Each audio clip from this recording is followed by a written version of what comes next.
Hey guys, Zen here, and man, I'm ready to get into some more Rainbow Six Siege updates, and so welcome back to the channel. Remember to subscribe to help us reach that incredible 300k, and let's get all caught up, guys. So guys, this video is sponsored by Manscaped. Gentlemen, the only thing that's just as important as the weapons in your loadout is your weapon down below, and Manscaped has you covered with their amazing Lawnmower 3.0. The Lawnmower is a waterproof cordless trimmer that's equipped with a ceramic blade to prevent any manscaping accidents, as well as an LED light to handle those stragglers in dark places. They've also recently launched their new Shears 2.0 nail kit that'll keep your fingernails slim and trim with tempered stainless steel tools in a compact case made of PU leather. It's a luxury assortment your hands will thank you for. And so guys, if you're interested, click the top link in the description and enjoy 20% off and free shipping when you go to manscaped.com and use code ZEN20 at checkout. Guys, improve your grooming and take the next step by checking out Manscaped and enjoy 20% off for supporting the channel. And of course, thanks to Manscaped for sponsoring our video. All right, so guys, the biggest buzz around the community is of course the latest designer's notes that were released recently, and this season in particular was one of the most anticipated because of all the major changes that took place last season in Void Edge, as well as some of the biggest updates that kicked off Steel Wave. So when I first took a look at all this data, the biggest thing that popped out to me was that in the same season that he's launched in, Ace has overthrown every other hard breacher in Rainbow Six Siege. Now, we've talked about Ace's specialties in the past, but over the course of the season, I think one of his most desirable aspects is the fact that Bandit simply can't trick if Ace uses two Selma on one wall. In the event Thatcher isn't banned, one toss of an EMP and two of the Selma gadget guarantees a wall will be opened, and because of this, a lot of players will choose Ace on attack to ensure they get access to the site. Even when you consider Thermite, Ace doesn't really have to play around with Bandit like Thermite does and kind of fake him out, so it saves time and ultimately becomes more efficient. Now when you add all of this to the fact that Ace has the AK-12 and smoke grenades, he's bringing a ton of utility, and it asks the question if he's a little too utility heavy right out of the gate here and could be toned back a bit. Now personally, I don't think Ace should receive any adjustment right now, even if he is a little powerful in the game today, and even if it is a little bit selfish. I think he's made the attacking rounds much simpler, especially if you're someone who solo queues. Over the past few seasons, the meta has been considered largely defender favored, and I think Ace has really been a solid answer to that outcry and has shifted the tides a little more for the attackers. I don't know, I could talk about his impact for hours on end, but I am curious to know if you guys think Ace has been an asset to the meta or a burden, and of course, do you think he's perfect as is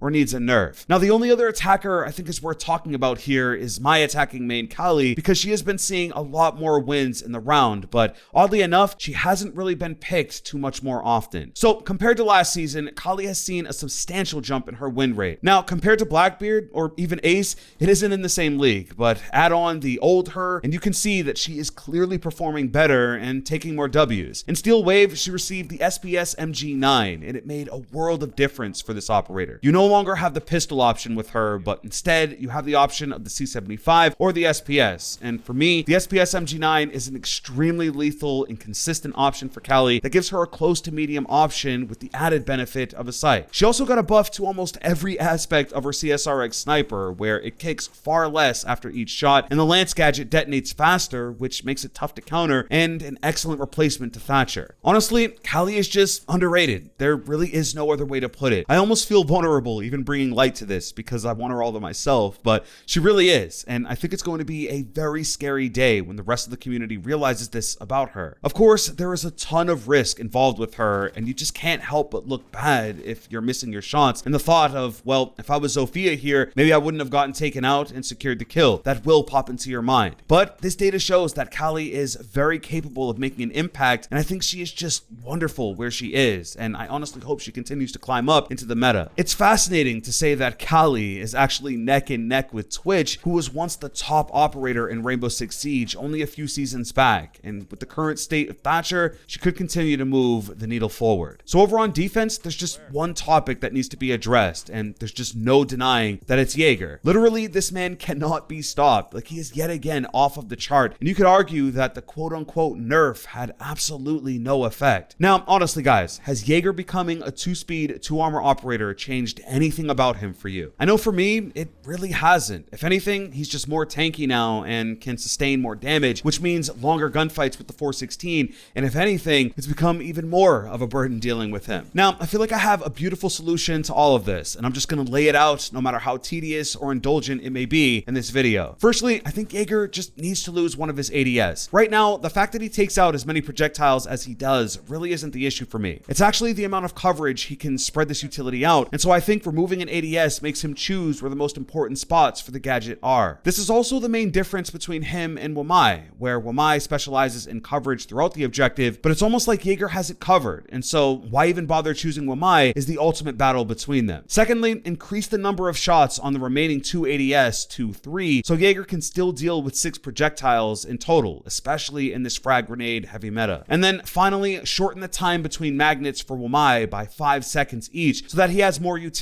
for the early stage of the round and can better hold up if he is the only anti-nade option. Personally, I don't think the 416 should be touched, and I've even heard suggestions like making Jager a 3 armor operator, but if these graphs have shown us anything, it isn't the speed that's really the issue here. It's the utility, the monopoly that Jager has always had, and these changes I've detailed here, I think counteract that quite a bit. With Twitch being on the decline and Thatcher being banned so often, the most effective way of dealing with an ADS is to burn it out right now, and so there's just too many elements that make Jager a must pick, and so yeah, he's just that. But moving on to the ban rates, and it's pretty much as expected. The top 2 on attack are Thatcher and Jackal, and on defense, Mira and Melusi. Now, there's been a bit of a contradiction swirling around the community lately, and it has to do with the utility overall. You see, right now, like as we speak, people are concerned about the game being too utility heavy, and some even call it a utility simulator, which in some rounds is accurate. But at the exact same time, the operator that deals with most all of that utility is the most banned operator in the game, being Thatcher, which doesn't really connect the dots. I'm of the mindset that Thatcher is still a must pick for a lot of other gadgets away from the wall like Gersmod and Goo, and that more teams should start investing in Kali more for the walls, Evil Eyes, and Banshees, because there is that other option. But again, it's almost like we're asking for this utility meta while at the same time crucifying it because the ops that deal with it aren't available, or like Twitch, aren't really that relevant anymore. Now, over on defense, I put Mira's name in the title because I think something has to be done about this. The most banned defender in Siege consistently goes to Mira, and I think that meta needs to be looked at. The big question is what can really be done? Her gadget is just so game-changing on the maps it's used that it can't really be considered OP, and at the same time, the rest of her isn't overly ambitious either. I mean, Goyo is working with an almost identical kit, so where do we go from here? Personally, it really comes down to counters. Now that Mozzie is here, Twitch isn't the big threat she used to be, and so for me, I think like Monty has Oryx, Mira needs a 1-to-1 reliable counter that just crosses her out if you notice she's being picked. I don't want to keep gawking on about her, but I think Kali's Lance makes the most sense to hard counter a Mira in today's meta. In the simplest of terms, it buries into the wall and pops the canister, dropping the mirror. It'd also be an area where Thatcher has absolutely no edge because his gadget is an EMP grenade, not an explosive like the Lance, and so again, I see a lot of value here. With Melusi, I think it's clear she's the defensive Jackal. The community just doesn't want to deal with a gadget that frustrating, and so she's banned each round to counter it. The writing has been on the walls since test server for Melusi, and I actually don't believe there needs to be any more nerfs. If anything, drop the C4 from her kit, maybe for a bulletproof camera,